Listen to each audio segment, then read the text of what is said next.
Good morning, everyone. My name is Cynthia DeLorenzi, and I am with Success in the City. And we are here in Washington, D.C. at the offices of Pillsbury, Winthrop, Shaw, Pittman, who is our sponsor for our incredible women's interview series, which is called CEO Chick Chat, because it's not just a conversation interview. It's really a discussion about how did you get here and what are you doing and what were you thinking and all those wonderful things, because what we discover as we have these conversations is that it is a little bit of luck, it's a little bit of wisdom, it's a little bit of fortitude, it's determination, it's guts.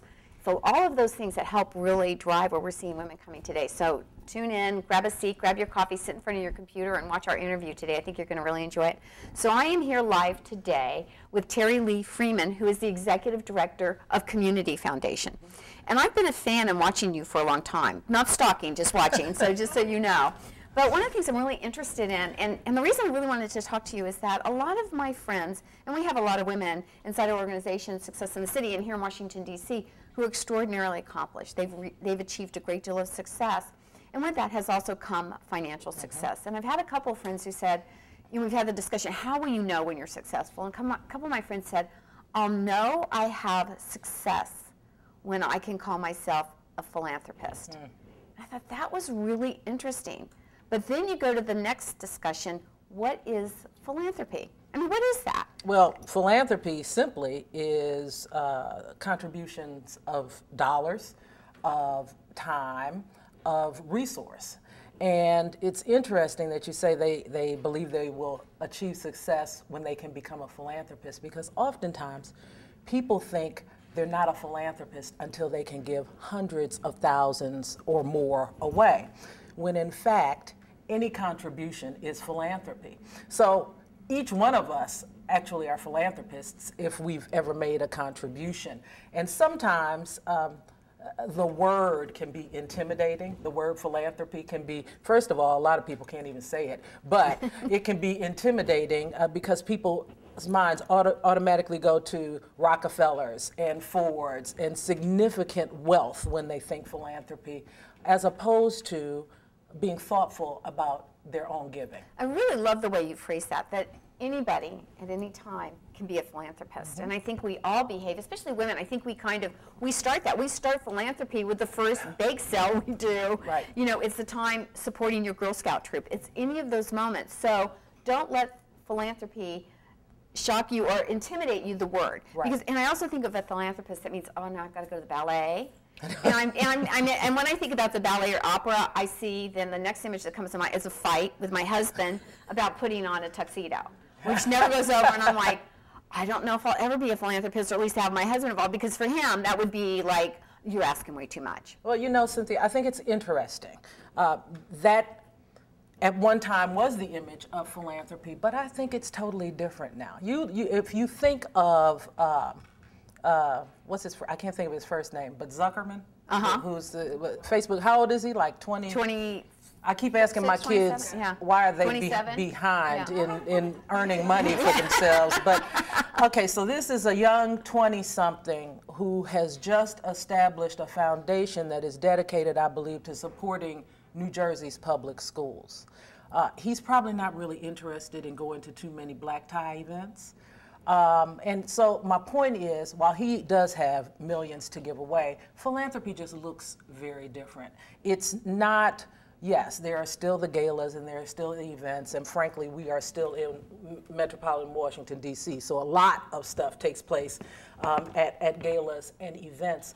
But what I'm finding is new philanthropy is taking place in intimate settings with groups of friends. You know, it's kind of like we had book clubs, we had investment clubs, and now we're having giving circles. And so people are coming together around common interests, want to have a social element to their giving, as well as do something good at the same time. Cooking clubs having a philanthropic portion to the activities. Book clubs having a philanthropic portion to their activities.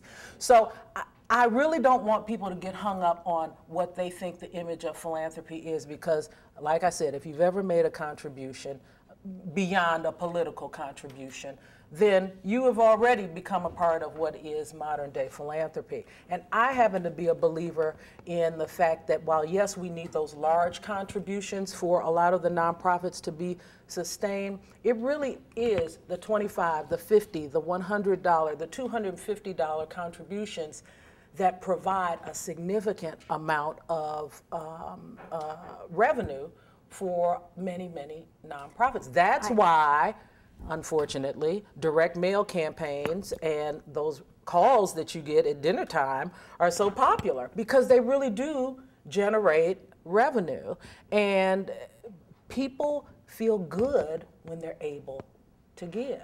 You know, I'm so glad you shared that, because I think we're going to begin, we are seeing the shift, the change of what philanthropy is in this country. I think we can be the change. I think that through crowdfunding, crowdsourcing, crowd community, people can really crowd change. I mean, crowds are really beginning to affect change, and it's really empowering when you think that although I may not have a trust at my disposal of millions of dollars, my $25, my comment, my thoughts, my views, my sharing stories and things that I'm compassionate about can affect change. That is huge. Exactly. That the power really belongs to all of us. You think about the dollars that were raised when Lance Armstrong started the Live Strong campaign through those yellow bands. You think about the dollars that were raised there.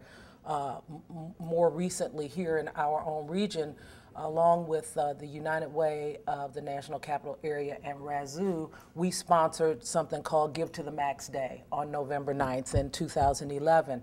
One day of online giving raised just over $2 million for nonprofits in the region. Well, $2 million is still $2 million. It was distributed amongst about 900 or so nonprofit organizations, but for those that participated, they felt it was it was a big hit, and it was quite successful. And so we are planning to do it again. We may not get it in 2012 because it's a political year and we won't get the news coverage and the media attention that we need to make the day successful, but we are planning on doing it again. And those dollars came in primarily through $25 contributions. And it really generated some energy around, you know, people using social media to say, I just gave to XYZ nonprofit on Give to the Max Day. Can you match my contribution? I hope you do it again this year, and I'll tell you why, because this will be your third year, correct? No, this would just be the second year. Just the second year. Yes. It was so compelling. I mean, it really resonated with me. I hope you do it again this year. And start early and start talking about, because I think you've developed traction now, I think, which will be powerful. Because that's where one of the places I watched you. You know, I was like, wow, that is really, really, it was very compelling to me. Yeah. And I love the idea that we can move a machine. Yes. You know, it's like being an ant. You know, you look at what an ant does. They move, 50 times their body weight? It's like we together can be the ants that move and provide change. So I'm really excited about that. Can I just, one other thing I just say, why I think philanthropy now, though, is even more important than ever. First off, the nonprofit sector has just ballooned. That's not necessarily a good thing. But there are some really, really strong nonprofits out there doing some really great work. But over the years as well, nonprofits have really become partners to the public sector by contracting with the public sector to deliver services that the public sector no longer delivers. Then you run into economic times like we're in right now, where the public sector says, well, I have to cut back, and the first thing that goes is the contract to the nonprofit. Those nonprofits have been sustaining themselves in large part on public contracts to deliver services to the people in their community. So now they're saying, oh, well, how are we going to fill this gap? Now, while I don't really believe that private philanthropy should do the job of the public sector, because I think government has a role in providing a safety net for people, I do think that we have a responsibility to our fellow man. And now these nonprofits need our support more than they ever have before, because they really are seeing either declining revenues or revenues that are just staying flat. But the services aren't staying flat because there are more people who need the help of the nonprofits. So the population is going up, their revenue is either going down or staying flat, which either means they have to cut certain programs, or they're delivering less service, or they're starting to charge for services, which means then you're not meeting some of the need in the community. So that's just my plea for people to be philanthropic in any way that they feel necessary. And you know, some folks say, well, hard economic times, you really want to focus on the safety net, and I do think that that's important, but I also believe nobody wants to live in a community that doesn't have culture. And people often forget about the arts in times when the economy is tough, and I really think it's important for people to support the arts, either through patronizing the arts or just contributing to the arts, because no one wants to live in a community that is lacking of culture. And one of the things that we have here is a very vibrant and rich community arts arts community that is local, I guess I would say. In addition to the, you know, Kennedy Centers and the Symphony, we have so many great small theaters, Woolly Mammoth, Studio, Arena. Well, Arena isn't so small any longer, but they're great, and we need to support these organizations. I think it's true, and I think what culture also gives you a glimpse into other worlds, and I think that that's insightful. And you know, it's just as important because it helps the creativity of our thinking. You know, what are you using now at Community Foundation in terms of social media? And the reason I bring that up, if you're watching this, how many people in this room have not heard of Coney 2012? You have not heard of Coney 2012. This is a, well, that's fascinating. Yeah, because well, actually it goes to our generation, you know, but it is a viral campaign to talk about invisible children in Uganda. And there is a criminal element who actually is kidnapped, the numbers say, 60,000 children from their homes, from their parents, forcing the children often to kill their parents or maim and harm other people. Well, this was fascinating to me. It was not driven by us who normally, you know, kind of drive and share the links. It was driven by children. The film was made by a producer who actually has been working in Africa and going back there every year, where he discovered this young man who had been kidnapped, and his experience, and actually watched his sibling be killed, have his throat slashed because he tried to escape from their hold, and talked about how do we get the world, because nobody's doing anything about this. I mean, can you imagine in this country if somebody went into your house and kidnapped your children and put them in at your service in the army and made them a slave? And if girls are kidnapped, they're made into forced slaves. Well, he went and made a film explaining this to his son, who was like maybe 5. So, but to really explain it so that he children, and then he put it out there and said it will be the children who will drive the change. So it is a fascinating, compelling, and one of the things I've seen that you've done, because when we were preparing for this, is that you're using social media. You're doing tape. You actually do films to talk about what's going on.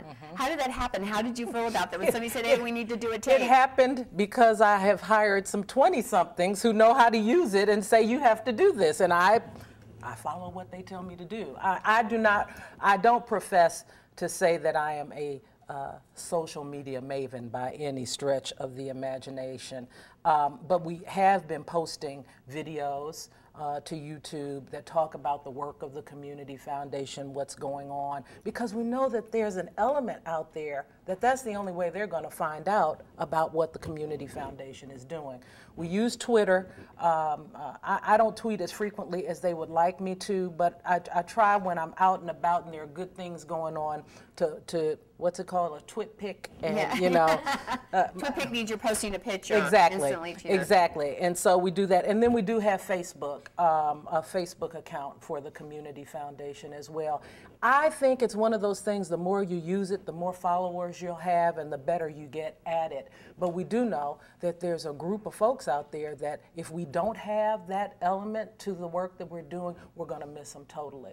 Now, with that said, I don't assume that the folks who are really paying attention to that are only younger or Gen Xers. I actually know that my mom, who's 75 years old, probably spends more time online, YouTubing, and all the rest of that sort of stuff. So the Community Foundation, frankly, has a target population for seniors, because seniors are often the ones who are thinking about what their planned giving is going to be, what their estate is going to look like, and we want them to include the Community Foundation in their estate plan. So we look at the social media as working across the spectrum, probably on the polar ends, interestingly enough.